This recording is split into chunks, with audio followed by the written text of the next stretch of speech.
Friends, good afternoon. ఈరోజు పుదీనా rice ఎలా చేసుకోవాలో చూద్దాము. దానికి పుదీనా ఫస్ట్ మిక్సీలో వేసి పెట్టుకోవాలి, పేస్ట్లా చేసి పెట్టుకోవాలి. ఉల్లిపాయలు, టమోటా, పచ్చిమిర్చి, బంగాళదుంప, మీకు ఏదైనా బీన్స్ అవన్నీ ఉంటే అవి కూడా వేసుకోవచ్చు.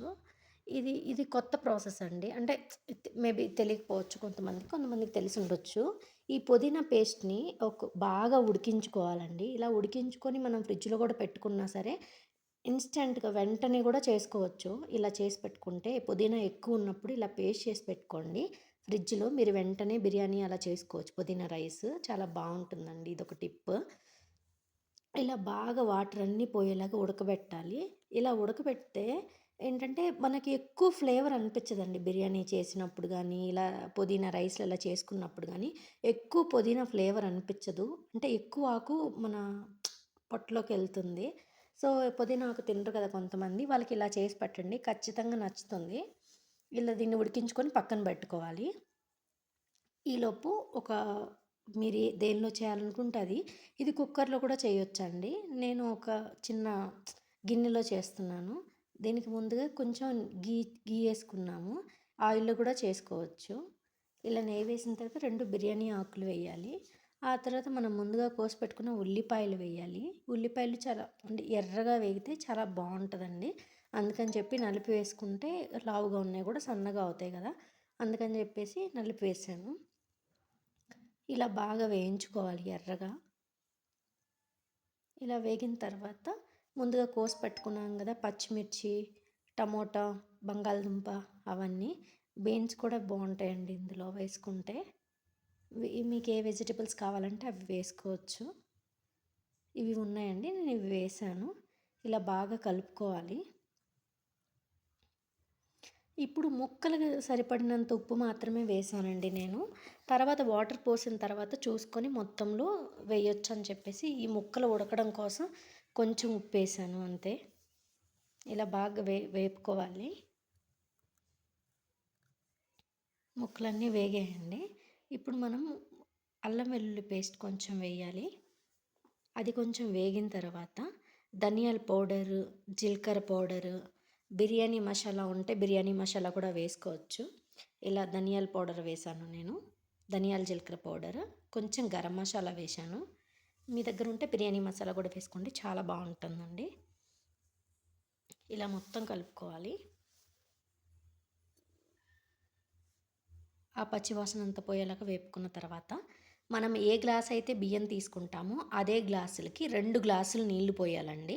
అదే కుక్కర్లో అయితే 1.5 గ్లాస్ సరిపోతుంది. నేను బాస్మతి రైస్తో చేస్తున్నాను కాబట్టి గ్లాస్కి వచ్చేసి 2 గ్లాసులు. దీనిలో అదే కుక్కర్లో అయితే గ్లాసున్నరే పడుతుందండి. చూసుకొని వేసుకోండి. ఇప్పుడు మొత్తం పుదీనా రైస్కి సరిపడినంత ఉప్పు చూసుకోవాలి. వాటర్లో వేసి చూసినప్పుడు వాటర్ కొంచెం ఉప్పగా ఉంటే సరిపోతుంది. అంటే టేస్ట్ తగినట్టు ఉంటే సరిపోతుంది. ఇప్పుడండి మెయిన్ ఇంగ్రీడియంట్ ముందుగా మనం చేసి పెట్టుకున్నాం కదా పేస్ట్, పుదీనా పేస్ట్ అది వేయాలండి. ఇలా వేసుకొని కలుపుకోవాలి. ఇలా వేసుకుంటే అసలు మీరు పుదీనా రైస్ తిన్నాము అన్న ఫీలింగ్ ఉండదండి. చాలా అంటే చాలా బావుంటది.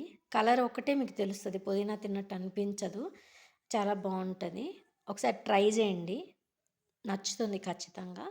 ఇప్పుడు అది ఇలా పొంగొచ్చినప్పుడు మనం ముందుగా నానబెట్టుకున్న బియ్యం ఉంటవి కదా! అవి వేయాలండి. బియ్యం నానబెట్టుకుంటే బాస్మతి రైస్ చాలా బాగుంటాయండి. ఏ బియ్యమైనా నానబెట్టుకుంటే త్వరగా ఉడుకుతాయి. ఇలా కలుపుతున్నాను. మనం ఇప్పుడు మాత్రమే కలపగలమండి. ఈ రైస్ కొంచెం ఉడికిన తర్వాత అసలు కలపలేము. ఎందుకంటే విరిగిపోతూ ఉంటది. అందుకని చెప్పి ఉడికేటప్పుడే మొత్తం అంటే దీనిలో ఉన్న ఫ్లేవర్స్ మొత్తం రైస్‌కి పట్టేలాగా మొత్తం కలిసేలా కలుపుకోవాలి ఇలాగా. ఇలా కలుపుకున్నాము. ఒక 5 మినిట్స్ తర్వాత ఇంకొక్కసారి కలపండండి. ఇంక ఈ తర్వాత అసలు కలపం మనము. ఇలా కలిపేసుకొని ఉప్పు, కారం అవన్నీ సరిపోయినాయేమో చూసుకోండి. నేను పచ్చిమిర్చి వేసాను కాబట్టి కారం వేయలేదు. మేము కొంచెం తక్కువే తింటాము. మీకు కావాలంటే కారం కూడా వేసుకోవచ్చు. ఇప్పుడు మూత పెట్టేసి ఒక 10 మినిట్స్ అండి సిమ్‌లో పెట్టేసి ఒక 10 మినిట్స్ ఆగిన తర్వాత ఓపెన్ చేసుకోవడమే. సిమ్‌లో పెడితే నీట్‌గా ఉడుకుతది. ఇదిగోండి చాలా బాగా ఉడికిందండి రైస్. కొంచెం తేమగా అనిపిచ్చింది. నేను ఆపేసాను. ఎందుకంటే దమ్ అవుతా ఉంటదండి. మనం ఆపినా సరే కొంచెం సేపటికి పొడి పొడిలాడుతా వస్తది. సో, నేను ఆపేసాను. ఒక 5 మినిట్స్ తర్వాత వచ్చి చూసానండి. చాలా అంటే చాలా బాగా అయింది. ఫస్ట్ మనం ఆపినప్పుడు కొంచెం వాటర్‌గా ఉండింది గదా! కానీ ఈ 5 మినిట్స్ తర్వాత అలా లేదండి. చాలా బావుంది. టేస్ట్ కూడా చాలా బాగొచ్చిందండి. మీరు ఖచ్చితంగా ట్రై చేయండి. మీకు నచ్చుతుంది. సో, నేను పెట్టుకున్నాను. ఇది పెరుగు పచ్చడి అంటారు గదా! రైతా. దాంతో తింటే చాలా బావుంటుంది. కొంతమంది గోంగూరతో కూడా తింటారు. కానీ ఇదే ఆకుకూర గదండీ! గోంగూరతో అంత బాగోదు. మీరు రైతాతో ట్రై జేయండి. మీకు ఖచ్చితంగా నచ్చుతుందండి. ఈ వీడియో నచ్చితే లైక్ చేయండి, షేర్ చేయండి, కామెంట్ చేయండి. Thank you for watching. Bye.